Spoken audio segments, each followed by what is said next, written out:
failures, and a recent divorce, the lighthouse, looming against the gray sky, felt like a muse.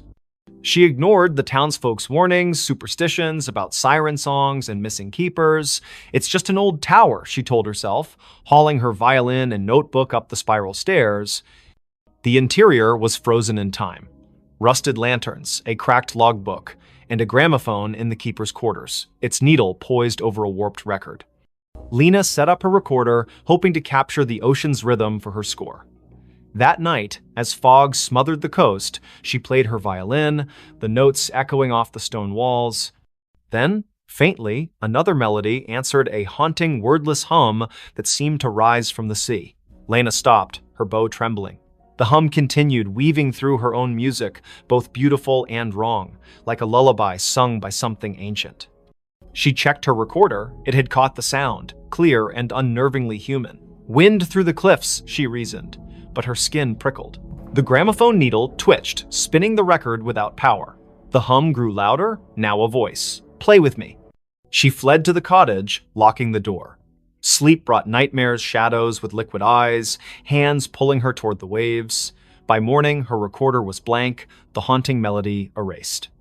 Desperate for answers, Lena visited the town library, finding records of Greyhaven's lost.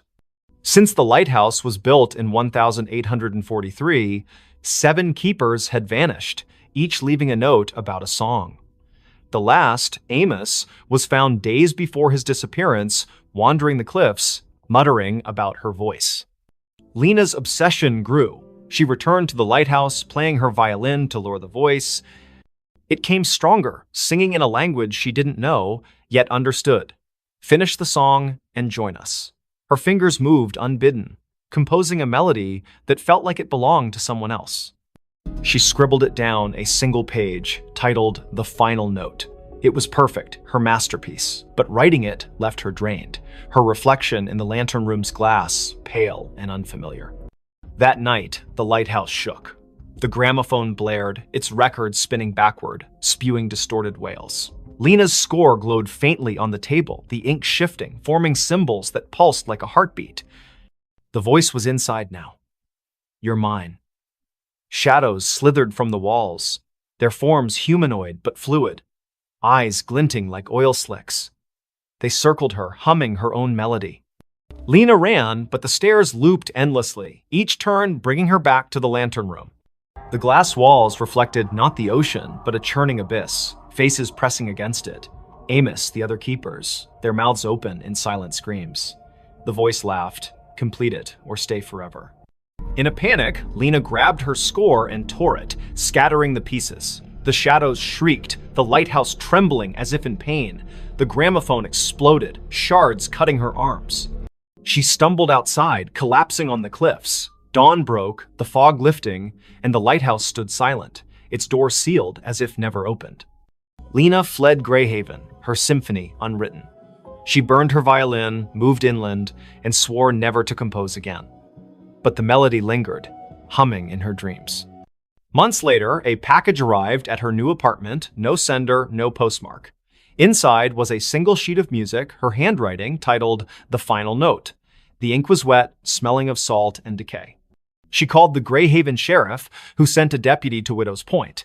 The lighthouse was empty, the logbook untouched since Amos's note. But on the cliffs, they found Lena's recorder, playing a loop of her voice singing the haunting melody, though she hadn't returned. Her cottage was searched, her belongings were gone, replaced by a single note. "The song calls," I answered. Fishermen avoid Widow's Point now. On stormy nights, they hear a violin over the waves, joined by a chorus of voices that never fade. The lighthouse remains dark, but some swear its beacon flickers briefly, illuminating a figure at the edge of the cliff, playing one final note before disappearing into the sea. The hiker saw something he wasn't supposed to see. The Appalachian Trail stretched like a vein through the dense forests of northern Maine, where the trees grew so thick they swallowed sunlight. Ethan Caldwell, a 28-year-old photographer with a taste for solitude, hiked its lesser-trodden paths in September 2025. His goal was simple: capture the untamed beauty of the wilderness for a freelance gig. His backpack held a Nikon, a journal, and enough supplies for a week. He didn't expect company. Most hikers avoided this stretch, spooked by rumors of missing campers and strange lights in the woods. By the third day, Ethan was deep in the forest, miles from any road. The air was crisp, scented with pine and damp earth. He set up camp near a nameless creek, its water black under the canopy. As dusk fell, he noticed an oddity. His compass spun lazily, refusing to settle. "Cheap gear," he muttered, relying on his map instead.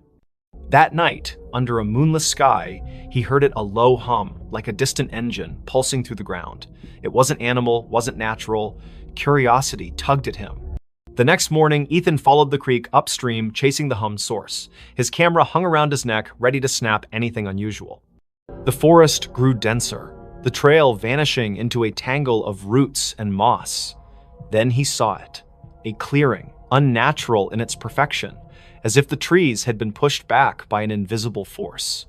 At its center stood a structure, a stone arch, weathered and covered in glyphs that seemed to writhe under his gaze. It wasn't on any map, and Ethan had never read of ruins in this part of Maine. He raised his camera, snapping photos. The glyphs glowed faintly, a sickly green, though no light source explained it. The hum intensified, vibrating in his chest. Through the arch, the air shimmered like heat rising from asphalt, showing glimpses of a different forest darker, with twisted, leafless trees. Ethan stepped closer, his lens capturing the anomaly. That's when he saw her. A figure stood just beyond the arch, humanoid but wrong, too tall, limbs too long, its face a blur of shadow. It didn't move, yet Ethan felt watched, his skin crawling as if ants marched beneath it. He lowered the camera, and the figure was gone. But when he checked the viewfinder, it was there, closer. Its face now a featureless void with pinprick eyes. His hands shook as he backed away, the hum now a deafening drone in his skull. Ethan ran, branches clawing at his face. His compass was useless, spinning wildly. The forest seemed to shift, paths looping back to the clearing no matter which way he turned. Panic set in as night fell, the hum replaced by whispers his name, spoken in a voice that wasn't human. "You saw," it hissed, echoing from every tree. He stumbled into his campsite, only to find his tent shredded, his journal open to a page he hadn't written, you weren't supposed to see. Desperate, Ethan checked his camera. The photos of the arch were gone, replaced by images of himself hiking, sleeping, eating, taken from angles that meant someone or something had been watching him for days. The last photo showed him standing before the arch, the figure behind him, its long fingers brushing his shoulder. He hadn't felt a thing. He fled toward the nearest ranger station, 20 miles south, using the stars to navigate. But the forest fought him. Roots tripped him, shadows moved against the wind. At dawn, he found a stream and followed it, hoping for salvation. Instead, it led back to the clearing. The arch loomed larger now, the glyphs pulsing red. The figure stood within, motionless, its void face fixed on him. "Join us," the whispers urged, now a chorus. Ethan's legs buckled, his vision blurring. He saw flashes, other hikers, campers, their faces frozen in terror, pulled through the arch into that other forest. His camera grew heavy, the strap tightening like a noose. He tore it off, smashing it against a rock. The whispers screamed, the arch flaring bright enough to burn his eyes. Ethan ran blindly, collapsing hours later near a logging road. A trucker found him, incoherent, babbling about an arch and eyes in the dark. Rangers searched, but found no clearing, no structure. Ethan's camera was gone, his journal blank except for that one scrawled note. Doctors diagnosed exposure and trauma, but Ethan knew better. He moved to a city, avoiding forests, but the whispers followed, faint at first, growing louder each night. You can't unsee. Months later, a hiker found a single photo wedged in a tree on the Appalachian Trail, a grainy shot of Ethan standing before a stone arch, his face pale, eyes wide. Behind him, a figure loomed, its fingers on his shoulder. The hiker burned the photo, fearing it would follow him too. But in Greyhaven's bars, they still talk of the arch that appears to the lost, and the things that watch from the other side, waiting for those who see what they shouldn't. The phone rang, but it wasn't plugged in. In the small town of Coldwater, Maine, where winter clung to the streets like a bad memory, Sarah Klein moved into the old duplex on Sycamore Street in December 2025. She was 31, a graphic designer fleeing a toxic relationship and a city that felt suffocating. The duplex was cheap, its faded wallpaper and sagging floors a small price to pay for solitude. The landlord, a nervous man named Mr. Greeley, handed her the keys with a warning. "Don't mind the quirks, old houses creak." Sarah nodded, eager to unpack and start over. The first quirk appeared on her second night. She was sorting boxes in the living room when the phone rang, a shrill, brassy jangle from an ancient rotary phone on the kitchen counter. Sarah froze. The phone's cord dangled unplugged, its end frayed and caked with dust. She approached it, the ringing growing louder, insistent. Hesitating, she lifted the receiver. Static crackled. Then a voice, low, garbled, neither male nor female, whispered, "You're not supposed to be here." The line went dead, the phone cold in her hand. Sarah checked the cord again. No outlet, no connection. She laughed nervously, blaming stress. She'd been sleeping poorly, haunted by dreams of her ex's voice echoing in empty rooms. She unhooked the receiver and placed it in a drawer, determined to ignore it, but the next night it rang again, the sound muffled from inside the drawer. Sarah's heart thudded as she opened it. The receiver was back on the cradle, the phone unplugged. "Leave," the voice hissed when she answered. Sharper this time, like it was closer. She called Mr. Greeley, who chuckled uneasily. "That old thing? Been dead for years. Probably faulty wiring. He promised to send an electrician, but no one came." Sarah tried to focus on work, sketching logos on her tablet, but the phone rang every night at 3:13 a.m., each call more menacing. "Get out, or stay forever," it warned, the static now laced with faint screams. She stopped answering, but the ringing grew louder, vibrating through the walls. Desperate, Sarah dug into the duplex's history. The town library's archives revealed a grim past. In 1974, the previous tenant, Margaret Hale, vanished after neighbors reported hearing her scream during a storm. Her belongings were found untouched, except for a rotary phone unplugged with a note beside it. "It won't stop." Other tenants had fled over the decades, citing noises and bad feelings. A man in 1992 claimed the phone spoke his name before he disappeared. Sarah's dreams worsened. She saw Margaret, pale and eyeless, standing in the kitchen, dialing the rotary phone with skeletal fingers. In the dreams, the walls bled, and the voice from the phone chanted, "Join us." Waking, Sarah found scratches on her arms, as if she'd clawed herself. She bought a new phone, a modern cordless one, but it too rang at 3:13 a.m., unplugged, spitting the same garbled voice. She tried to leave, packed a bag, booked a motel, but the duplex's doors wouldn't open, locks jammed, windows stuck, her car keys vanished, reappearing on the kitchen counter beside the rotary phone. In a panic, she smashed the phone with a hammer. The plastic cracked, but the ringing continued, now emanating from the walls, the floor, her own skull. "You can't break me," the voice laughed. Sarah turned to the internet, posting on X about haunted phones in Coldwater. A local, @MainMysteries, replied with a thread about Sycamore Street. The duplex was built on a forgotten burial ground, desecrated in the 1800s. Mediums had visited, claiming a presence, something old, something angry, trapped souls of those who lived there, using the phone as a conduit. The thread ended abruptly. The user hadn't posted since. That night, the ringing was deafening. Sarah, sleepless and fraying, answered. The voice was clear now, almost her own. "Look behind you." She spun, seeing nothing but shadows. But in the hallway mirror, a figure stood Margaret, her face a rotting mask, her hands reaching through the glass. Sarah screamed, dropping the receiver. The lights flickered, and the air grew heavy, smelling of wet earth and decay. She barricaded herself in the bedroom, but the walls pulsed, whispering her name. The phone, shattered, reassembled itself on her nightstand, ringing relentlessly. In a final act of defiance, Sarah burned sage, chanting prayers she half remembered from childhood. The ringing stopped, replaced by a howl that shook the duplex. The mirror cracked, and Margaret's form lunged, cold fingers grazing Sarah's throat. Sarah blacked out, She woke at dawn, sprawled on the kitchen floor. The phone silent, its cord still unplugged. The doors opened easily now. She fled, leaving everything behind. The motel clerk in the next town swore she checked in alone, but Sarah felt watched, the voices echo lingering in her ears. Weeks later, a new tenant moved into the duplex. They found a rotary phone, pristine, on the counter. That night, it rang, unplugged, whispering a new name. In Coldwater, they don't talk about Sycamore Street anymore. But those who pass the duplex at 313 A.M. hear it, a faint brassy jangle, and a voice that begs, "Answer me." They dug up the backyard.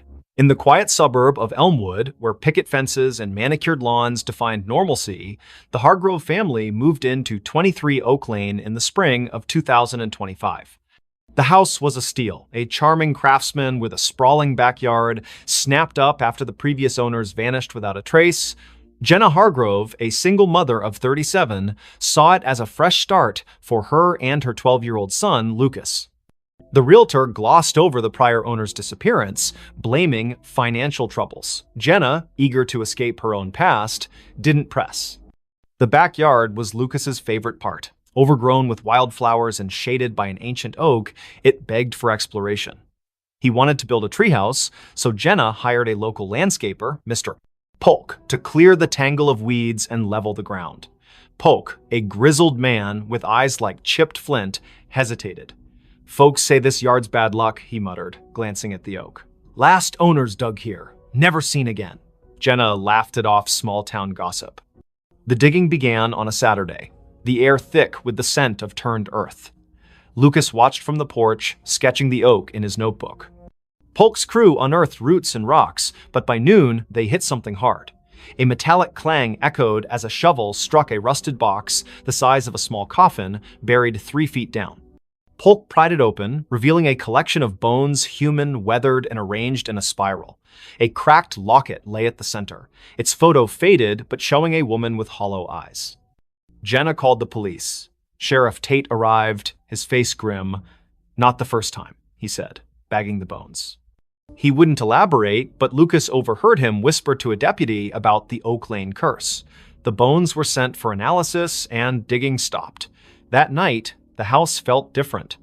The air was heavy, the silence oppressive. Lucas woke to scratching beneath his bedroom floor, like nails clawing wood. "Mice," Jenna reassured him, but her voice wavered. The next day, Lucas found his sketchbook open to a new drawing, not his. The oak was depicted, its branches twisting into faces, their mouths open in silent screams. Jenna, pale, insisted it was a prank, but Lucas noticed her hands trembling. That evening, the backyard changed. The wildflowers wilted, their petals blackening. The oak's shadow seemed to stretch too far, pooling like ink across the lawn. At midnight, the scratching returned, now from the backyard. Lucas peered out his window and froze. The oak's branches swayed, though no wind stirred.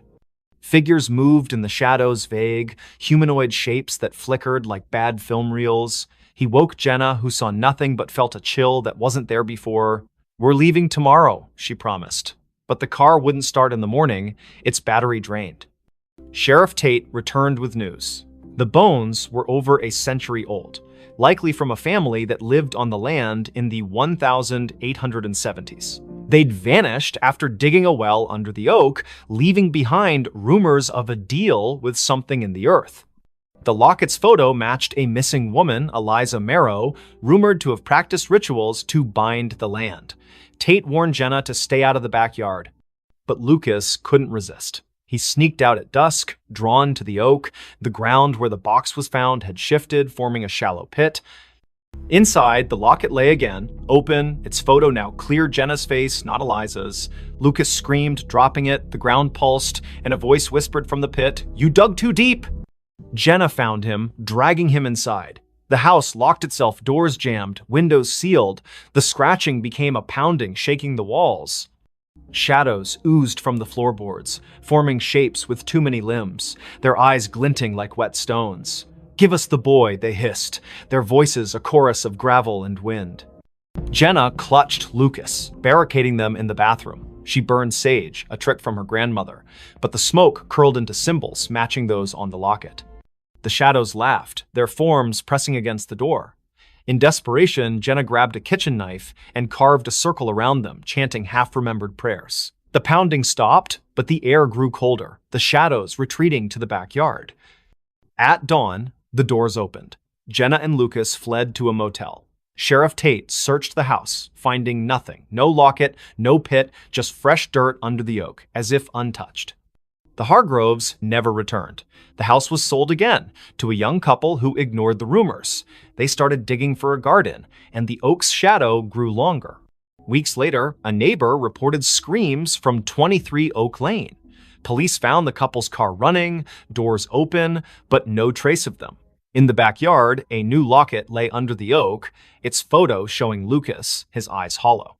At night, Elmwood residents hear scratching from the earth, and those who pass the house swear the oak's branches move, reaching for something only they can see.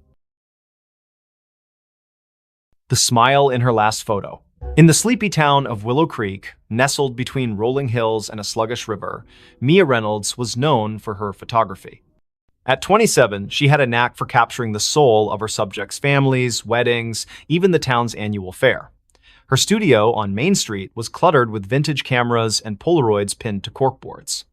But in November 2025, Mia took a photo that would haunt Willow Creek forever. It started with a commission from the town's historical society. They wanted shots of the old Grayson Manor, a crumbling estate on the outskirts, abandoned since the 1940s. Rumors swirled about its last resident, Evelyn Grayson, who vanished after a fire gutted half the house. Locals whispered of her ghost, a pale figure seen in the manor's broken windows, smiling. Mia, a skeptic, saw it as a chance to boost her portfolio. She arrived at the manor on a foggy afternoon, her Nikon slung around her neck. The air was heavy, smelling of damp wood and something sour like rotting flowers. The manor loomed, its spires jagged against the gray sky, windows like empty eyes. Inside, dust motes danced in her flashlight's beam, illuminating peeling wallpaper and charred furniture. Mia snapped photos, the click of her shutter echoing in the silence. In the upstairs parlor, she found a cracked vanity mirror, its surface clouded but oddly warm to the touch. As she framed a shot, her camera's viewfinder flickered, showing not the room, but a woman pale, with long dark hair, wearing a tattered dress. Her smile was too wide, stretching beyond human limits, her eyes black voids. Mia gasped, lowering the camera. The room was empty, but the mirror reflected the woman, her head tilting as if studying Mia. Heart pounding, Mia fled, her photos untouched. Back at her studio, she developed the images. Most were normal, dusty rooms, broken stairs, but the last photo, taken in the parlor, showed the woman standing behind Mia, her smile splitting her face. Mia's own reflection in the photo was wrong, her eyes wide with terror she didn't remember feeling. She burned the print, but the image lingered in her mind, that smile searing itself into her dreams. That night, her studio phone rang, though the line had been disconnected for months. Static crackled, followed by a voice, soft, feminine, giggling, "You saw me." Mia yanked the cord from the wall, but the ringing continued, now from her cell phone, then her laptop, then nowhere, and everywhere. She locked the studio and ran home, but the giggling followed, echoing in her apartment's walls. Mia confided in her friend Caleb, a librarian with a passion for local history. He dug into Grayson Manor's past, uncovering Evelyn's story. In 1943, Evelyn, a recluse, was suspected of occult practices. Neighbors reported strange lights and chants from the manor. The night of the fire, Evelyn was seen smiling through the flames, unharmed, before vanishing. Her last photo, taken days earlier, showed that same unnatural smile, her eyes black as ink. Caleb warned Mia to stay away, but she couldn't. The manor pulled her back, her camera heavy in her hands. She returned at dusk, the air colder, the manor darker. In the parlor, the mirror glowed faintly, and the woman Evelyn stepped out, her form flickering like a bad signal. "Take my picture," she whispered, her voice in Mia's skull. Mia's hands moved against her will, snapping a photo. The camera burned her fingers, and the mirror cracked, shards falling like rain. Mia ran, but the manor's doors slammed shut, trapping her. Shadows writhed, forming figures with Evelyn's smile, their mouths stretching impossibly wide. "You're part of me now," they chanted, their voices a chorus of giggles. Mia's camera flashed on its own, each shot showing her own face, morphing, her smile widening, her eyes darkening. Caleb found her car outside the manor the next day, the doors locked, her camera inside. The last photo showed Mia, her face unrecognizable, smiling that same grotesque smile. The manor was empty, no trace of her. Caleb burned the camera, but the giggling followed him home, echoing from every reflective surface, mirrors, windows, even his glasses. Willow Creek sealed the manor, but Mia's photos began appearing around town, tacked to lampposts, slipped under doors. Each showed her with that smile, her eyes black, standing in places she'd never been. Those who kept the photos heard the giggling, saw her in their mirrors. The town stopped taking pictures, afraid of what their cameras might capture. But at night, in Willow Creek's quiet streets, some swear they see Mia smiling, her camera flashing, waiting for someone new to see her last photo. A child's cry in an empty house. In the forgotten outskirts of Dunhaven, a Rust Belt town where factories stood like tombstones, the house at 9 Hollow Road was a local legend. Its windows were boarded, its paint peeled like dead skin, and its yard was a jungle of thorns. No one had lived there since the 1980s, when the Miller family vanished, parents, 2 kids gone overnight. The only trace was a child's shoe found in the attic, stained with something the police never identified. In November 2025, Nora Ellis, a 34-year-old true crime podcaster, saw the house as her next big story.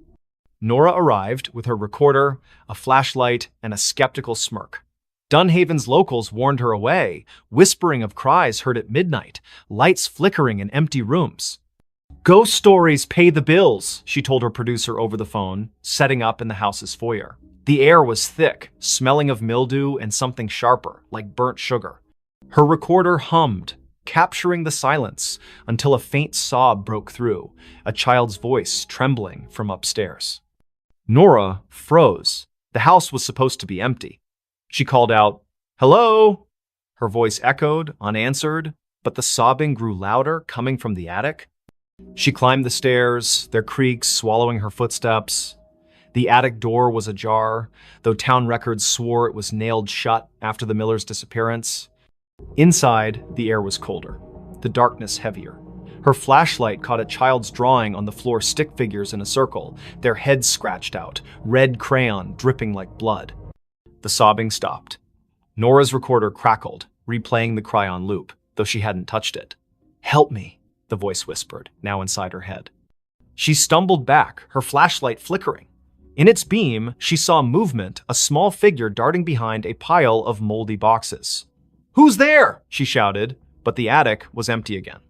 Her recorder now played a different sound, laughter, high and cruel, layered over the sobs. Nora dug into the Millers' case that night, holed up in a motel.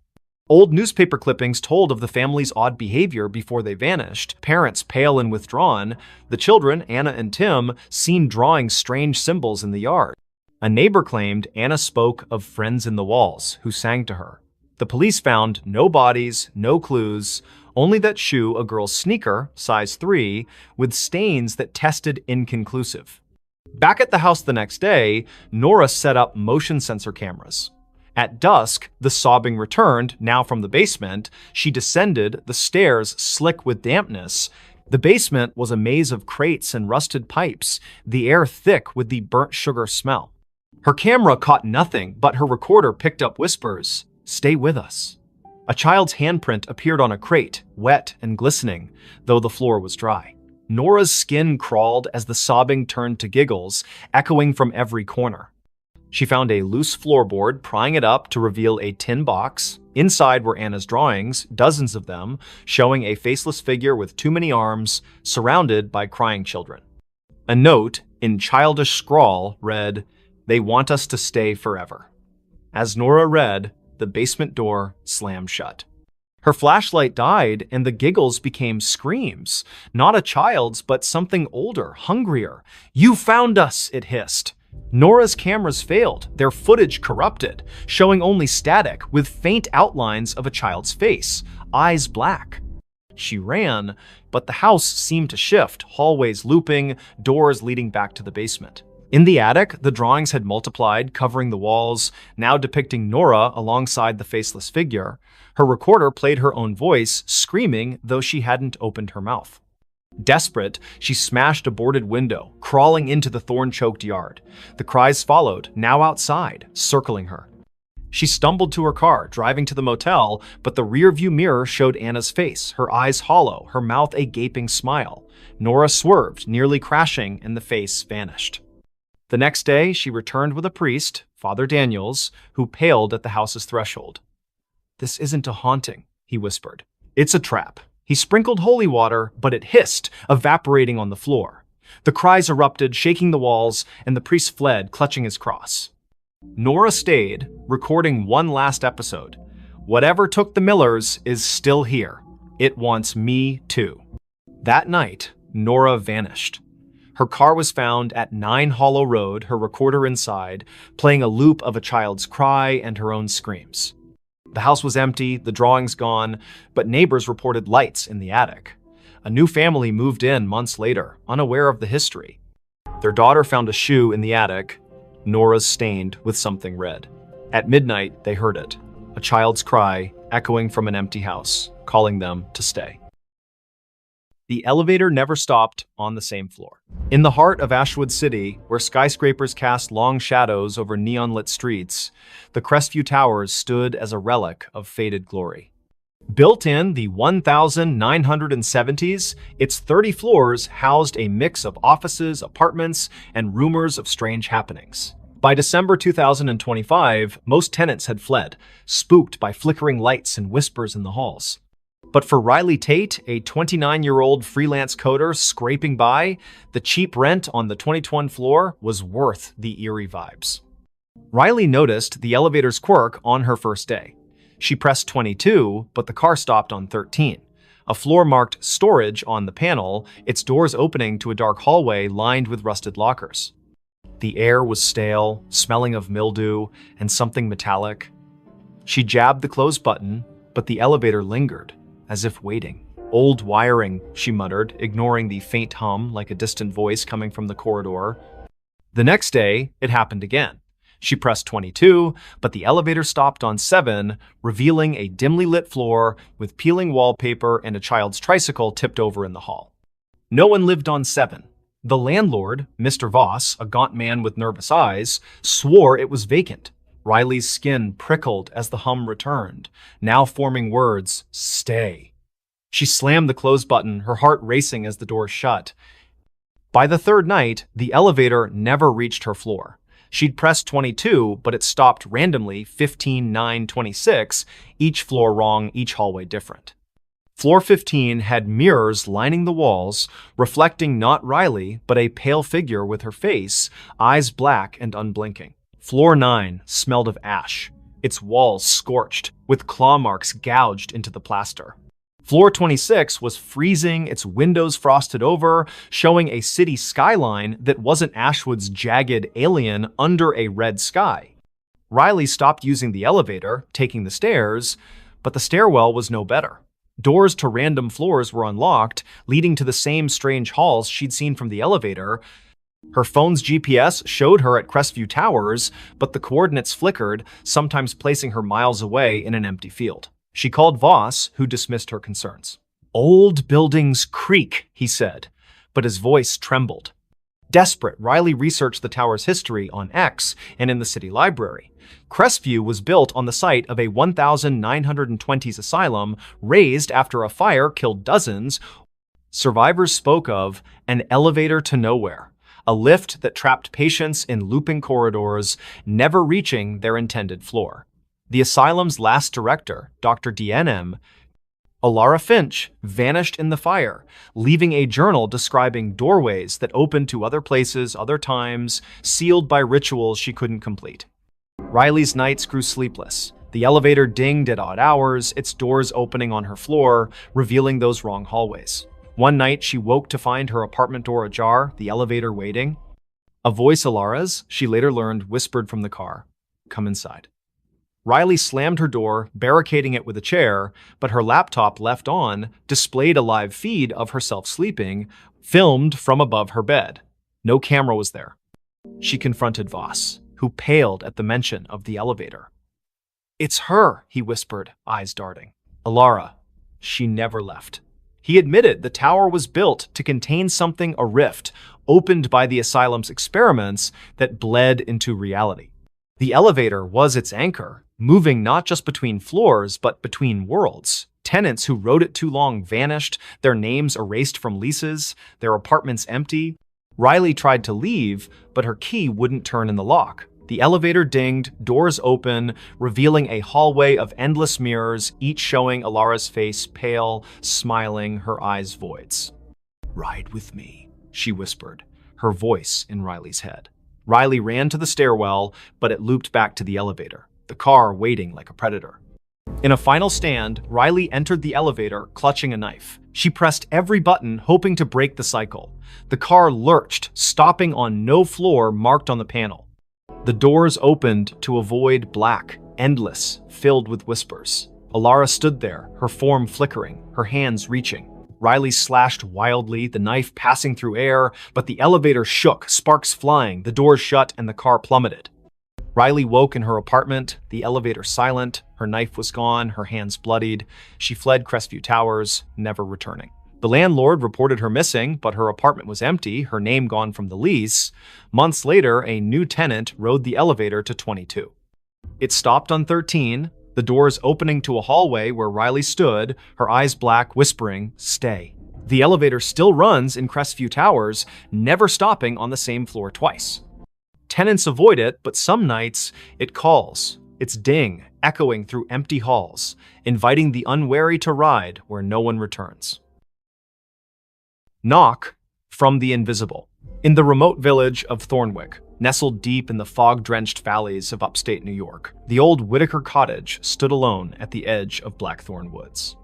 Its clapboard walls sagged, and its windows were clouded with grime, yet it drew Clara Wren, a 32-year-old writer seeking solitude to finish her novel. In January 2026, she rented the cottage, ignoring the locals' warnings about its history. "People don't stay long," the grocer said, his eyes darting to the woods. "It knocks, and then it takes." Clara dismissed it as folklore. The cottage was perfect, isolated, cheap, with a stone fireplace and a view of snow-laden pines. She unpacked her laptop, notebooks, and a thermos of coffee, settling into a rhythm of writing by day and stoking the fire by night. But on her third night, as a storm howled outside, she heard it, 3 sharp knocks on the front door. The sound was deliberate, heavy like a fist on wood. She froze, her pen hovering over the page. The door was locked, the windows shuttered. She called out, "Who's there?" No answer. The wind screamed, but the knocks came again, 3, slow, from the door. Clara grabbed a flashlight and peered through the peephole. Nothing but swirling snow. She opened the door, heart pounding, but the porch was empty, the snow undisturbed, no footprints, no tracks. The knocks returned the next night, now from the bedroom wall. 3, always 3, rhythmic and insistent. Clara checked every inch of the cottage attic, crawl space, even under the floorboards. Nothing. Her phone had no signal, the Wi-Fi dead. She drove to town, asking about the cottage's past. The librarian, an elderly woman named Mrs. Hale, paled. "The Whitakers," she whispered. "They built it in 1890. All 5 vanished by 1893. Neighbors heard knocking before each one disappeared. They called it the Invisible." Clara scoffed but bought salt and sage, sprinkling the former around doors and burning the latter, as Mrs. Hale suggested. That night, the knocks moved to the ceiling, louder, shaking dust from the beams. "Let me in," a voice whispered, soft and genderless, seeping from the walls. Clara's flashlight caught movement, a shadow darting across the room, formless yet heavy like a weight in the air. She screamed, barricading herself in the bathroom, but the knocks followed, now inside the mirror, the glass rippling like water. She found a diary under a loose floorboard the next day, its pages brittle, written by Eliza Whitaker. "The invisible comes at night," it read. "It knocks to be let in, But it's already here. It wants a vessel. The last entry was scrawled. I let it in. God forgive me. Clara's hands shook. The diary mentioned a ritual salt and blood to banish it, but warned of a cost. It takes what you love most. That evening, the knocks were everywhere. Walls, windows, even her laptop screen. The air grew thick, smelling of wet earth and decay. Clara's flashlight died, and the fire dimmed, casting shadows that moved against the light's logic. She poured salt in a circle, pricking her finger to drip blood, as the diary instructed. The knocks stopped, replaced by a wail that shook the cottage, windows cracking. The shadow coalesced, a formless mass with eyes like burning coals hovering outside her circle. You can't keep me out, it hissed, its voice in her skull. Clara chanted the ritual's words, her voice breaking. The shadow lunged, but the salt flared, repelling it. The cottage trembled, beams groaning as the shadow screamed, dissolving into the floor. Silence fell, heavy and wrong. Clara fled at dawn, leaving everything laptop, clothes, her unfinished novel. She drove to a motel, but the knocks followed, faint at first, tapping her car's dashboard, then her motel mirror. She burned the diary, hoping to sever the tie, but the ashes formed 3 knocks on the table. Her phone, offline, played a recording of her own voice. Let me in.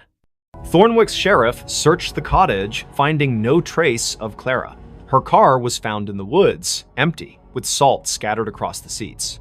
Locals say the cottage is quiet now, but at night, hikers hear knocks 3, always 3 coming from the trees. A new tenant moved in, unaware. On their first night, they found a notebook, not Clara's, with a single line. It's already inside. By morning, they were gone, and the knocks began again, waiting for the next to answer. The woman smiled at her own grave. In the fog-choked town of Grayvale, where the cemetery on Hollow Hill was older than the church itself, the gravestones told stories no one dared repeat. It was March 2026 when Elise Carver, a 30-year-old archivist, arrived to catalog the town's records for a university project. Grayvale's library was a treasure trove of crumbling ledgers, but it was the cemetery that drew her a maze of moss-covered stones, some dating back to the 1700s. Locals avoided it, whispering of a woman seen wandering among the graves, smiling at one in particular. Elise, ever the skeptic, dismissed the tales as rural superstition. She set up in a rented room above the town's only inn, her nights filled with dreams of fog and footsteps. Her first visit to the cemetery was uneventful, her camera snapping photos of weathered epitaphs under a gray sky. But one grave stood out, Margaret Vane, 1,894, 1,924, taken by the mist. The stone was pristine, untouched by time, its inscription sharp. Elise's fingers brushed it, and a chill sank into her bones, though the air was still. That night, her photos wouldn't load. The camera's screen flickered, showing not the cemetery, but a woman pale, with dark hair and a smile that stretched too wide, standing before Margaret's grave. Elise's heart pounded. She hadn't seen anyone there. She deleted the image, but her laptop crashed, rebooting to a desktop wallpaper of the same woman smiling directly at her. The innkeeper, Mrs. Dowell, noticed Elise's unease at breakfast. "You've been to Hollow Hill," she said, her voice low. "Don't go back. Margaret doesn't like visitors." She spoke of 1,924 when Margaret Vane, a recluse, was found dead in her home, smiling, with no cause of death. Days before, she'd been seen at her own grave, digging in the dirt, her smile unnerving witnesses. Since then, those who lingered at her grave vanished, their names added to the cemetery's mistaken stones.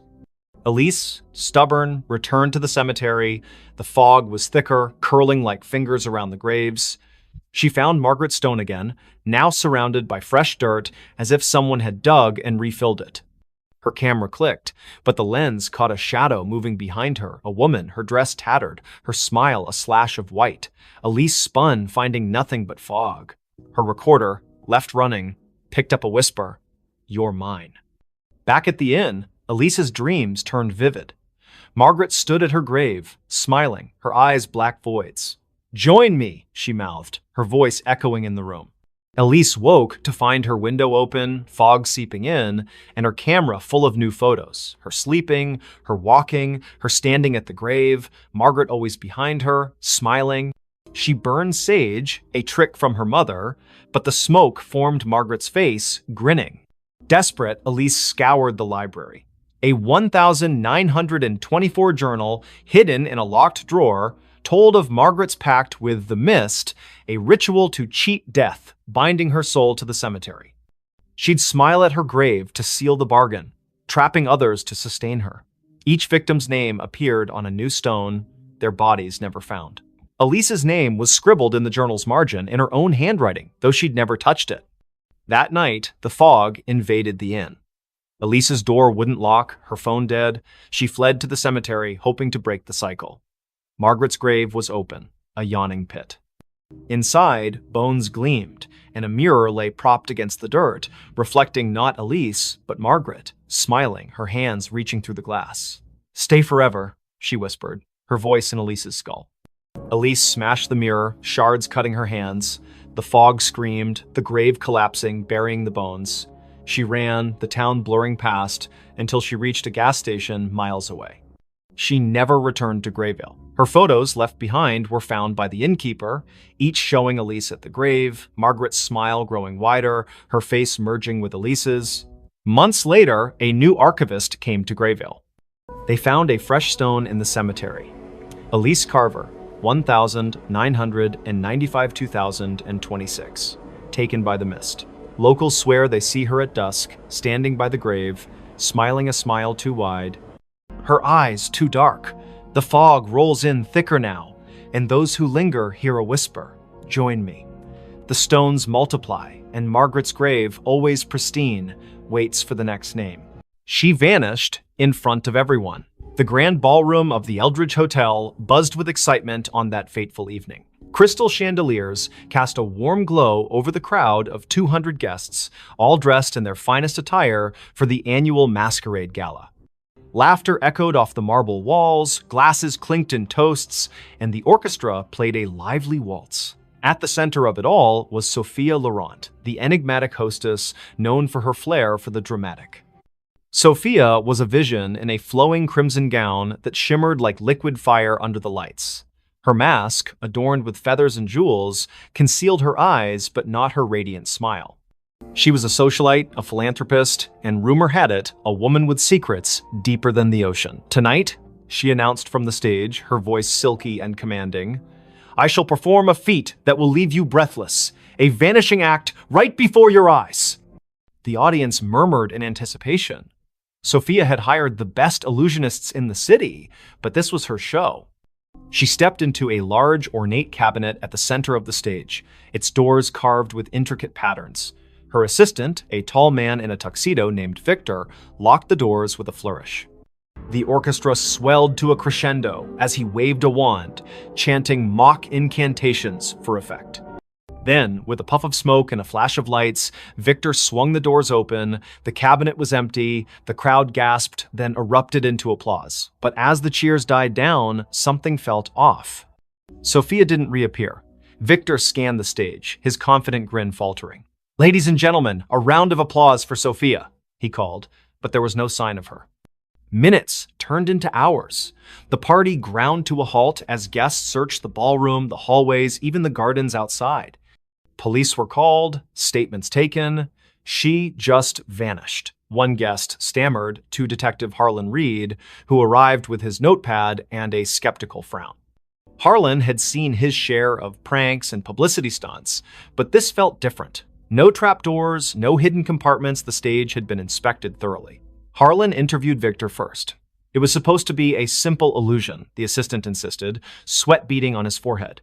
She steps into the cabinet, slips out the back through a panel, and hides in the wings.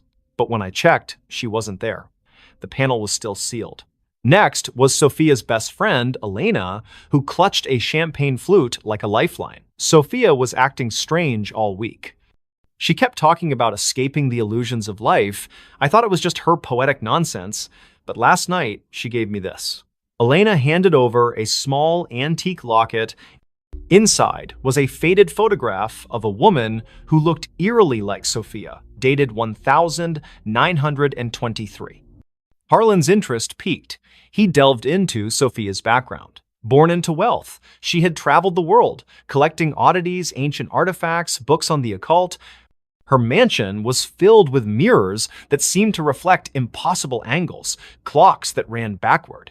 Whispers among her staff spoke of nights when shadows moved on their own. As the investigation deepened, Harlan uncovered a family legend. Sophia's great-grandmother, Isabel Laurent, had vanished in 1923 during a similar gala at the same hotel. Witnesses swore she stepped into a mirror and never came out. The case was unsolved, dismissed as a hoax, but Sophia had been obsessed with it, spending fortunes on psychics and historians. That night, Harlan returned to the ballroom alone. The lights were dim, the stage empty. He approached the cabinet, running his fingers over its carvings. They depicted swirling portals, figures dissolving into mist. On impulse, he opened the doors and stepped inside. The air grew cold, a whisper brushing his ear. "Find me." He spun around, but the doors had shut. Panic surged as the world blurred. When he burst out, the ballroom looked different. Dustier, the chandeliers tarnished. A newspaper on the floor read, 1923 Gala Mystery, Hostess Disappears. Harlan's heart raced. This wasn't possible. He rushed to the mirror at the back of the stage, the same one from the old photographs. In its reflection, he saw not himself, but Sophia, her hand outstretched. "The veil is thin here," her image mouthed silently. "I've been waiting." Sophia's vanishing wasn't an act, it was a curse. The Laurent women were bound to a temporal loop, pulled into echoes of the past during moments of high emotion. Isabel had discovered it first, trying to break free but trapping herself. Sophia, learning the truth, had orchestrated the gala to draw attention, hoping someone would follow. Harlan reached toward the mirror, his fingers passing through like water, reality warped. He emerged in 1923, face to face with Isabel, who gasped. "You're from the future?" she asked. Together, they pieced it together. The cabinet was no ordinary prop, it was a relic from an ancient cult designed to bridge timelines. To escape, one had to anchor themselves with a personal token, the locket. Harlan, with Elena's locket in hand, chanted the incantation inscribed inside. A vortex opened, pulling him back, but he wasn't alone. Sophia materialized beside him, gasping for air, her gown disheveled. Back in the present, the crowd had dispersed, but Elena waited. Sophia embraced her friend, tears streaming. "I saw it all, the past, the echoes. I almost didn't make it back." The police called it a hoax, but those who knew the truth kept silent. Sophia retired from the spotlight, donating the cabinet to a museum with a warning. Some illusions are doors best left closed.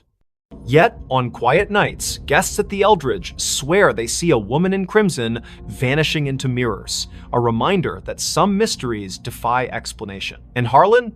He carries the locket always, just in case. That voice never stopped. In the quiet suburb of Willow Creek, where maple trees whispered secrets to the wind, lived Emily Carter, a 32-year-old librarian with a penchant for forgotten novels and herbal tea. Her life was orderly books, shelved by genre, days mapped out in planners until the voice began. It started subtly, one rainy afternoon in her attic apartment.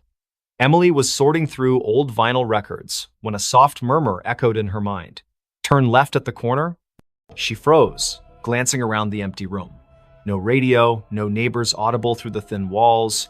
Shaking it off as fatigue, she continued her day. But the voice persisted.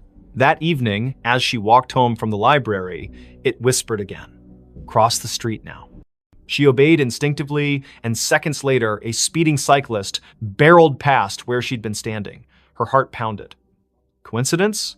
Or something more? By morning, the voice was a constant companion.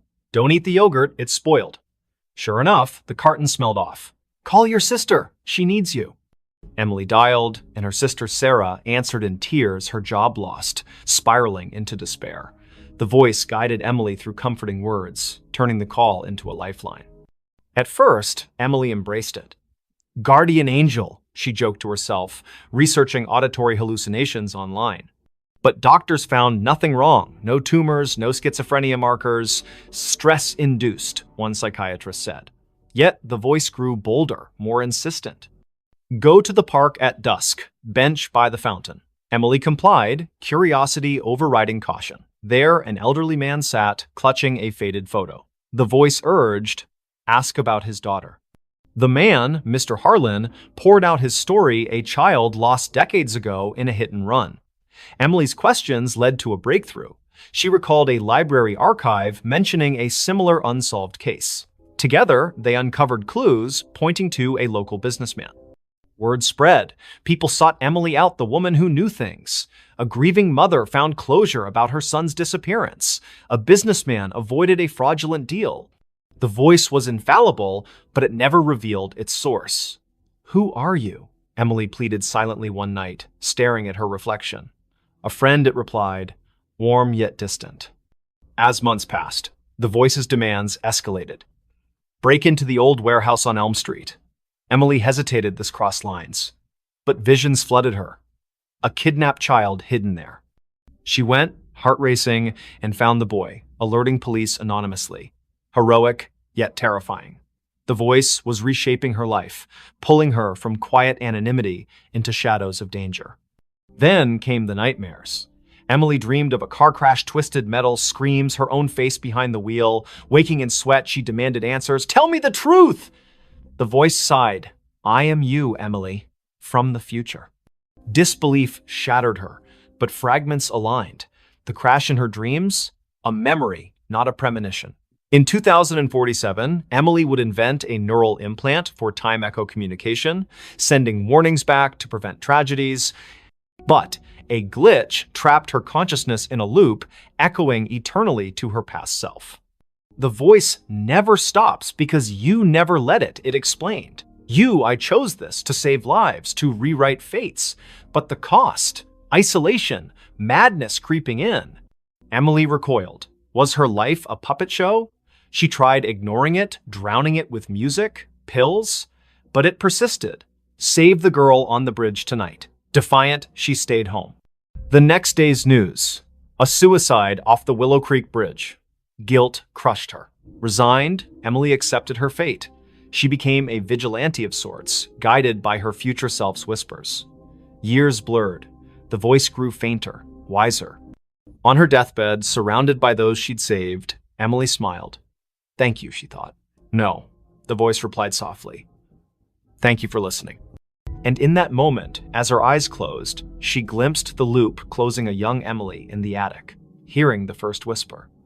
The voice never stopped, it simply began anew. The house that was never on the map. In the fog-shrouded hills of rural Vermont, where GPS signals faltered and old paper maps yellowed in glove compartments, stood a house that defied existence. Dr. Elias Thorne, a cartographer by trade, discovered it by accident during a surveying trip in the fall of 2023. His equipment glitched near Blackwood Forest, a blank spot on every digital map, an oversight on the antiques. Curiosity piqued, he hiked through the brambles and emerged at a clearing. There it was, a Victorian mansion, ivy-choked and weathered, its spires piercing the gray sky like accusing fingers. Elias bought it on impulse, dirt cheap from a seller who vanished after the deed was signed. A steal, he told his wife, Mara, and their teenage daughter, Lily. They needed a fresh start after the city had chewed them up. Elias's job loss, Mara's anxiety attacks, Lily's rebellion. The house promised isolation, peace, but from the first night, unease settled like dust. The movers swore the address didn't exist. You're sure this is it? One asked, eyeing the overgrown path. Inside, the room smelled of damp earth and forgotten whispers. Elias laughed it off, but Lily found the first anomaly. Her phone's map app showed an empty field where the house should be. Glitch, she muttered, but zooming in revealed nothing. No streets, no landmarks, just void. That evening, as rain lashed the windows, strange sounds began. Not creaks or groans, but echoes, faint conversations from empty rooms, like recordings of lives long past. Mara heard children's laughter in the attic, though the stairs led to a bricked-up wall. Imagination, Elias dismissed, burying himself in his maps. He spread them across the dining table, marking the house's location obsessively. But no matter how he plotted coordinates, the ink bled, lines curving away as if repelled. Lily explored the basement first. Flashlight in hand, she descended creaking stairs into a labyrinth of cobwebbed shelves. Amid dusty crates, she found a leather-bound journal dated 1897. The entry spoke of a builder, Harlan Crow, who constructed the house as a sanctuary from the world's gaze. But later, pages devolved into madness. The walls shift. Doors open to nowhere. It hides us from maps, from reality itself. The last entry, we are not alone. The others, they never left. That night, Lily dreamed of shadows peeling from the walls, forming humanoid shapes that whispered her name. She woke to find her bedroom door ajar, leading not to the hallway, but to a mirrored corridor stretching infinitely. Panicking, she slammed it shut. In the morning, it was normal again. Bad dream, she told herself, but bruises on her arms suggested otherwise. Elias noticed changes too. Rooms expanded or contracted overnight. The kitchen, once cozy, now felt cavernous, echoes amplifying every footstep. He measured it, dimensions impossible, defying Euclidean geometry. Non-Euclidean spaces, he murmured, recalling Lovecraftian tales. Mara found solace in the garden, but the flowers wilted under her touch, petals curling like screams. The horrors escalated. One evening, during dinner, the lights flickered. When they stabilized, Lily was gone. Elias and Mara searched frantically upstairs, basement, outside, no trace. But from the vents came her voice, faint and distorted. Help, it's pulling me in. They tore at wallpaper, revealing older layers beneath. Faded drawings of trapped figures, hands pressed against invisible barriers. Elias delved into local lore at the town library. Blackwood Forest had a history of disappearances dating back centuries. Settlers spoke of a fold in the world, a place where reality thinned, swallowing the unwary. Harlan Crow, it turned out, was an occultist who built the house on a ley line, intending to escape creditors and enemies by making it unfindable. But the ritual backfired, anchoring the house in a liminal space, a pocket dimension that fed on inhabitants. That night, Mara vanished too. Elias heard her screams from the attic, now inexplicably accessible. He climbed, finding a room filled with mannequins posed in frozen agony faces, twisted, eyes hollow. One wore Mara's necklace. No, he gasped, backing away. The door sealed behind him. Alone, Elias confronted the truth. The house wasn't on maps because it wasn't fully here. It existed in the cracks between worlds, luring souls to sustain itself. Whispers surrounded him now. Voices of the lost, including Lily and Mara, begging for release. He tried to leave, but the front door opened to the same foyer, looping eternally. In desperation, Elias burned his maps in the fireplace. Flames roared, illuminating shadows that coalesced into forms Crow and his victims, their eyes pleading. "Join us!" they chorused. As the fire died, Elias felt himself fading, his outline blurring like erased ink. Search parties combed Blackwood Forest for weeks, but found no house, no family. The Thorn disappearance became another legend, whispered in town. Yet, on foggy nights, hikers swear they glimpse a mansion in the trees, one that vanishes when approached, forever unmarked, eternally hungry. Police found something under the bed. The call came at 3:17 a.m., shattering the quiet of Willowbrook's police station. Officer Rachel Hayes, bleary-eyed from a double shift, grabbed the radio. "Disturbance at 42 Maple Lane. Dispatch crackled. Neighbor reports screams. Possible domestic." Rachel exchanged a glance with her partner, Officer Tom Carver. They'd patrolled this sleepy suburb for years. Nothing ever happened on Maple Lane. The house was a modest two-story, its porch light flickering like a dying star. Rachel knocked, but no one answered.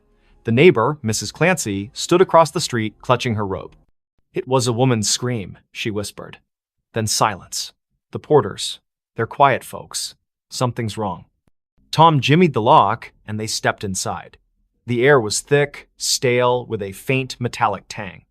The living room was pristine, couch cushions fluffed, a muted TV playing infomercials. Rachel's flashlight swept the staircase. "Police!" she called. No response. Upstairs, the master bedroom door was ajar. Rachel nudged it open, her hand on her holster. The bed was unmade, sheets tangled like a struggle had occurred. A bedside lamp lay shattered on the floor. Tom checked the closet empty. Rachel crouched, peering under the bed. Her breath caught. "Tom, get over here." Beneath the bed frame, scratched into the hardwood, was a crude pentagram, its lines smeared with something dark and sticky. In its center lay a bundle, wrapped in a stained blanket. Rachel's pulse hammered as she reached for it, expecting a body. Instead, she found a doll crudely stitched, with buttons for eyes and straw poking through seams. Its fabric was damp, reeking of copper. "Blood?" Tom whispered, his face pale. Rachel nodded, bagging the doll as evidence. The radio crackled back up, was 10 minutes out. But the house felt alive, its silence oppressive. A faint scratching came from the walls, rhythmic, like claws on wood. They searched the rest of the house. In the basement, they found Polaroids scattered across a workbench, images of the Porters, Claire and David, smiling at first, then progressively gaunt, eyes hollow. The last photo showed Claire staring blankly, her hands clutching the doll. Scrawled on the back, "It sees us." Rachel's skin prickled. "We need to find them," she said. But Tom pointed to the ceiling. The scratching had moved upstairs. They ascended cautiously, following the sound to the guest room. The door was locked. Tom kicked it open, revealing a small space with a single window, curtains billowing despite no breeze. On the floor lay David Porter, his throat slashed, eyes wide in frozen terror. Claire was gone. Blood trailed from the body to the bed, where the mattress sagged oddly. Rachel lifted it. Underneath, carved into the box spring, was another pentagram, this one larger, its lines pulsing with a faint red glow. The scratching stopped. A whisper slithered from the shadows. "You found me." Tom stumbled back, his gun shaking. Rachel's flashlight flickered, plunging them into darkness. When it snapped back on, the room was empty, David's body gone. Only the doll remained, now lying in the pentagram's center, its button eyes glinting. "Rachel, we need to go," Tom urged, but she couldn't move. The doll's head twitched, turning toward her. A giggle echoed, high and childlike, though no child lived here. The walls seemed to breathe, closing in. Rachel grabbed the doll, intending to secure it, but it burned her hand, leaving a blistered mark. Backup arrived, flooding the house with lights and voices, but the evidence was vanishing. The pentagram under the bed was gone, the floor pristine. The doll in Rachel's evidence bag was now just a pile of ash. The photos in the basement? Blank. David's body never reappeared, and Claire remained missing. The official report called it a domestic dispute gone wrong, but Rachel knew better. She couldn't sleep. The giggle followed her home, echoing in her apartment. One night, she woke to scratching under her own bed. Heart pounding, she looked, nothing. But her flashlight caught a faint outline, a pentagram, freshly carved, with a single button eye in its center. The next morning, neighbors reported a scream from Rachel's apartment. Police found her bed empty, sheets tangled. Underneath, a new doll lay, its face stitched to resemble Rachel, its eyes wide and unblinking. The case was closed, another disappearance in Willowbrook. But late at night, officers swear they hear scratching from the evidence room where the doll sits, waiting. She came home, but it wasn't her home. Clara Vance stepped off the Greyhound bus in Hollow Pines, Vermont, her boots crunching on the frost-dusted gravel. It was November 2025, and after a decade in Chicago chasing dreams that crumbled into barista shifts and unpaid bills, she was back. The town hadn't changed. Same sagging general store, same church steeple piercing the fog. Her childhood home, 17 Birch Road, waited at the edge of town, a two-story relic her mother left her when she passed last year. Clara hadn't been back since the funeral. The key turned stiffly in the lock, the door groaning as if reluctant. Inside, the air was stale, heavy with dust and memory. Clara dropped her duffel bag, expecting the familiar. Creaky floorboards, faded floral wallpaper, her mother's knitting chair by the fireplace. But something was off. The furniture was rearranged chairs, angled wrong, the sofa pushed against the wrong wall. A faint smell of lavender lingered, though her mother hated floral scents. "Jet lag," Clara muttered, rubbing her eyes. She'd driven through the night to catch the bus. Exhaustion could play tricks. She climbed the stairs to her old bedroom, unchanged since she was 16, band posters, a chipped vanity mirror, her old sketchbooks. She collapsed onto the bed, the springs squeaking, and drifted into uneasy sleep. A sound woke her soft footsteps pacing downstairs. Clara froze, heart thudding. She lived alone. Hollow Pines was too small for break-ins. Grabbing a flashlight from her bag, she crept to the landing. The living room was empty, but the knitting chair rocked gently as if someone had just stood. "Hello?" And she called, her voice swallowed by the house's silence. The footsteps resumed, now from the kitchen. Clara followed, flashlight beam shaking. The back door was ajar, swaying in the wind. She locked it, chalking it up to forgetfulness, but as she turned, her reflection in the kitchen window caught her eye. It didn't move when she did. Her face smiled faintly, then vanished. Clara's scream stuck in her throat. She bolted upstairs, barricading herself in her room. The house felt alive, its walls humming with a low, unnatural pulse. She called the sheriff, but the line crackled, a woman's voice whispering, "You shouldn't be here," before going dead. Morning brought no relief. The furniture had shifted again, now mirrored perfectly, as if the house were a reflection of itself. Clara's sketchbooks, once filled with charcoal landscapes, now held drawings of a woman who looked like her but wasn't. Hollow eyes, too wide smile, hands reaching from shadowed corners. The signature wasn't Clara's. She fled to the general store, begging for answers. Old Mr. Harrow, the clerk, paled when she mentioned 17 Birch Road. "That house," he whispered, "it's cursed. Been empty since your mom died. Folks say it. Mimics things. People. Places." He told of a girl in the 1950s, Abigail, who vanished after moving in. Locals swore they saw her afterward, but she was wrong. Her smile too sharp, her eyes too dark. Clara laughed it off small-town superstition, but dread gnawed at her. Back at the house, she found a trap door under the rug, one she'd never seen as a child. It led to a basement, damp and cold, its walls etched with spiraling symbols that pulsed faintly under her flashlight. At the center stood a cracked mirror, twice her height. In it, Clara saw not herself, but the other woman, her doppelganger, wearing Clara's clothes, mimicking her movements with a delay, like a lagging video feed. "This is my home now," the reflection-mouthed, voice echoing in Clara's skull. She stumbled back, tripping over a box of her mother's things. Inside was a diary, pages brittle. Her mother wrote of the other Clara, a presence that appeared after Clara left for Chicago. "She walks my halls, wears my daughter's face. I locked the mirror, but she's breaking through." Clara's blood ran cold. Her mother hadn't died of a heart attack. She'd been found in the basement, clutching a rosary, eyes wide with terror. The coroner never explained the claw marks on her arm. That night, the house turned hostile. Doors slammed shut, locking Clara in the living room. The doppelganger appeared in every reflective surface: windows, the TV screen, even a spoon on the table each time closer, her smile stretching wider. "Give me your place," she hissed, her voice a distorted echo of Clara's. Desperate, Clara smashed the basement mirror, hoping to sever the connection. Shards flew, but the doppelganger laughed, her form coalescing from the fragments into a physical being. It lunged, cold fingers grazing Clara's throat.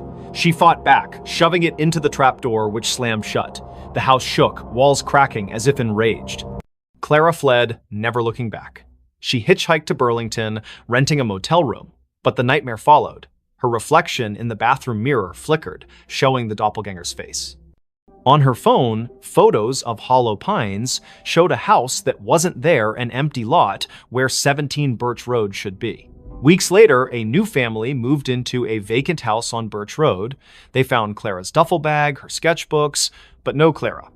Neighbors whispered of a woman seen at dusk, sketching by the church, her smile too wide, her eyes too dark. When police searched, they found a trapdoor, a shattered mirror, and a diary warning of a house that steals souls, replacing them with something else.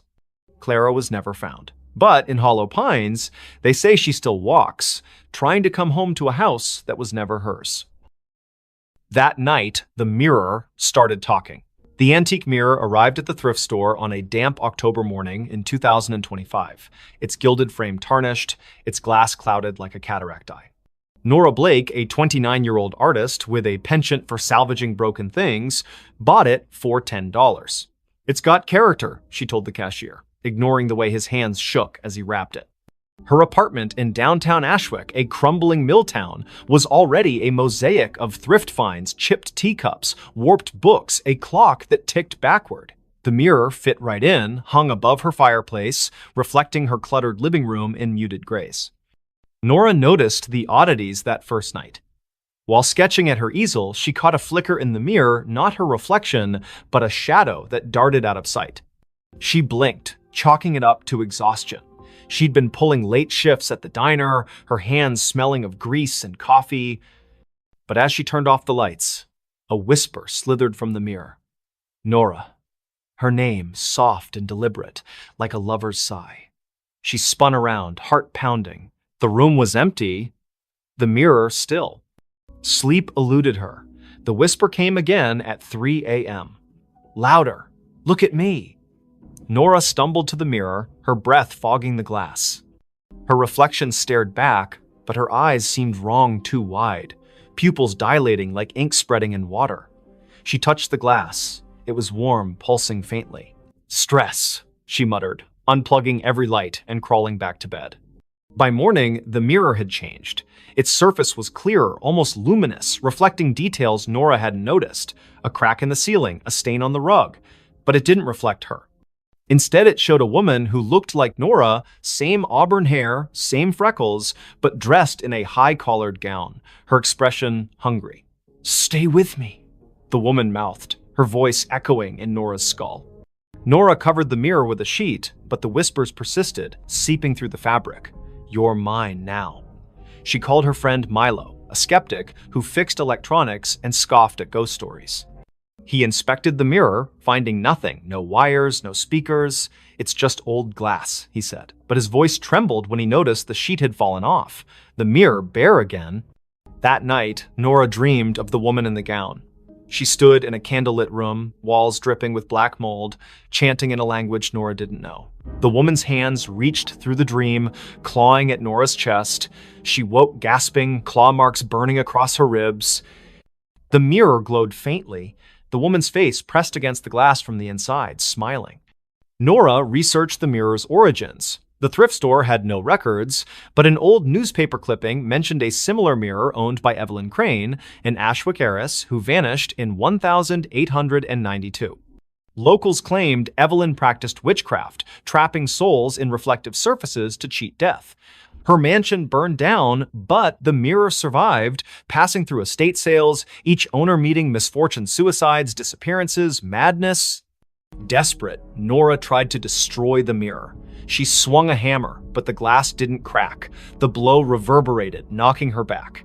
The woman's laughter filled the room, sharp and gleeful. "You can't break me." Objects began moving, books slid off shelves, teacups shattered. The mirror's reflection showed not her apartment, but Evelyn's charred mansion, its walls alive with writhing shadows. Milo returned, pale but determined, with a priestess from a local Wiccan group. She burned sage, chanting protections, but the air grew heavy, the temperature plummeting. The mirror pulsed, and Evelyn's voice boomed. "This is my vessel." The priestess screamed, blood trickling from her nose, and fled. Milo stayed, gripping Nora's hand. "We burn it," he said. They doused the mirror in gasoline, but the flames wouldn't catch. Instead, the mirror's surface rippled, and Evelyn stepped out, her form solidifying, gown pristine, eyes black voids. Nora and Milo ran, but the apartment's doors locked, windows sealed. Evelyn's laughter chased them, her footsteps heavy. "You invited me in," she taunted, her fingers brushing Nora's neck, cold as frostbite. In a final stand, Nora faced the mirror, staring into Evelyn's eyes. "Take me, but leave him," she pleaded. The mirror flared, and Nora felt herself pulled inside, her body dissolving into light. She saw Evelyn's memories, betrayals, rituals, a desperate pact with something ancient. Then darkness. Milo woke in the apartment, alone. The mirror was gone, the wall bare. Nora's sketchbooks lay open, filled with drawings of Evelyn's face. Police searched, but Nora was another Ashwick disappearance. Milo kept quiet, fearing disbelief, but he never returned to the apartment. Months later, a new tenant hung a cheap mirror above the fireplace. That night, it whispered, "Look at me." And in its reflection, Nora's face appeared, her eyes too wide, her smile not her own. The final note before disappearing. In the sleepy coastal town of Greyhaven, where the Atlantic's waves whispered secrets to the cliffs, the old lighthouse on Widow's Point stood abandoned. Its beacon hadn't spun since 1987, when keeper Amos Reed vanished, leaving only a cryptic note in the logbook. The song calls. I must answer. Locals avoided the place, claiming the wind carried eerie melodies at night. But for Lena Harper, a 34-year-old composer with a faltering career, the lighthouse was a last chance to find inspiration. Lena arrived in October 2025, renting a cottage near the cliffs. Her symphony, meant to revive her reputation, was due in a month, but her mind was blank. Haunted by failures and a recent divorce, the lighthouse, looming against the gray sky, felt like a muse. She ignored the townsfolk's warnings, superstitions about siren songs and missing keepers. It's just an old tower, she told herself, hauling her violin and notebook up the spiral stairs. The interior was frozen in time. Rusted lanterns, a cracked logbook, and a gramophone in the keeper's quarters, its needle poised over a warped record. Lena set up her recorder, hoping to capture the ocean's rhythm for her score. That night, as fog smothered the coast, she played her violin, the notes echoing off the stone walls. Then, faintly, another melody answered a haunting, wordless hum that seemed to rise from the sea. Lena stopped, her bow trembling. The hum continued, weaving through her own music, both beautiful and wrong, like a lullaby sung by something ancient. She checked her recorder. It had caught the sound, clear and unnervingly human. Wind through the cliffs, she reasoned, but her skin prickled. The gramophone needle twitched, spinning the record without power. The hum grew louder, now a voice. Play with me. She fled to the cottage, locking the door. Sleep brought nightmares, shadows with liquid eyes, hands pulling her toward the waves. By morning, her recorder was blank, the haunting melody erased. Desperate for answers, Lena visited the town library, finding records of Greyhaven's lost. Since the lighthouse was built in 1843, 7 keepers had vanished, each leaving a note about a song. The last, Amos, was found days before his disappearance, wandering the cliffs, muttering about her voice. Lena's obsession grew. She returned to the lighthouse, playing her violin to lure the voice. It came stronger, singing in a language she didn't know, yet understood. Finish the song and join us. Her fingers moved unbidden, composing a melody that felt like it belonged to someone else. She scribbled it down, a single page, titled The Final Note. It was perfect, her masterpiece, but writing it left her drained, her reflection in the lantern room's glass pale and unfamiliar. That night, the lighthouse shook. The gramophone blared, its record spinning backward, spewing distorted wails. Lena's score glowed faintly on the table, the ink shifting, forming symbols that pulsed like a heartbeat. The voice was inside now. You're mine. Shadows slithered from the walls, their forms humanoid but fluid, eyes glinting like oil slicks. They circled her, humming her own melody. Lena ran, but the stairs looped endlessly, each turn bringing her back to the lantern room. The glass walls reflected not the ocean, but a churning abyss, faces pressing against it. Amos, the other keepers, their mouths open in silent screams. The voice laughed, complete it or stay forever. In a panic, Lena grabbed her score and tore it, scattering the pieces. The shadows shrieked, the lighthouse trembling as if in pain. The gramophone exploded, shards cutting her arms. She stumbled outside, collapsing on the cliffs. Dawn broke, the fog lifting, and the lighthouse stood silent, its door sealed as if never opened. Lena fled Greyhaven, her symphony unwritten. She burned her violin, moved inland, and swore never to compose again. But the melody lingered, humming in her dreams. Months later, a package arrived at her new apartment, no sender, no postmark. Inside was a single sheet of music, her handwriting, titled The Final Note. The ink was wet, smelling of salt and decay. She called the Greyhaven sheriff, who sent a deputy to Widow's Point. The lighthouse was empty, the logbook untouched since Amos's note. But on the cliffs, They found Lena's recorder, playing a loop of her voice singing the haunting melody, though she hadn't returned. Her cottage was searched, her belongings were gone, replaced by a single note. The song calls. I answered. Fishermen avoid Widow's Point now. On stormy nights, they hear a violin over the waves, joined by a chorus of voices that never fade. The lighthouse remains dark, but some swear its beacon flickers briefly, illuminating a figure at the edge of the cliff, playing one final note before disappearing into the sea. The hiker saw something he wasn't supposed to see. The Appalachian Trail stretched like a vein through the dense forests of northern Maine, where the trees grew so thick they swallowed sunlight. Ethan Caldwell, a 28-year-old photographer with a taste for solitude, hiked its lesser-trodden paths in September 2025.